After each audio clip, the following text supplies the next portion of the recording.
కట్టి ఊళ్ళోకి వచ్చనమ్మా కాలారి పూలు పెట్టి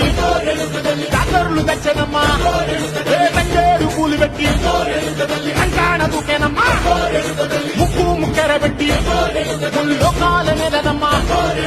ముందార చూడంగా మున్నూరు కన్నులమ్మా వెనుకాల చూడంగా ఏనూరు కన్నులమ్మా సాధు శిస్తులంతా సాగిల పడ్డరమ్మా మహారాజు రాజులంతా మొగారిల్లిరమ్మా కోరిక కోరంగా రంగులు పూసినాము ఆశలు తీరంగా ఏసాలు వేసినాము నీకన్నా పెద్ద దిక్కులో కాన ఎక్కడుంది నైవేద్యం ఎట్టంగా మా కాడ ఏమిటుంది మనలన్నీ అలకిచ్చి మన నీయవే తల్లి కన్నా బిడ్డలను కాపాడలే తల్లి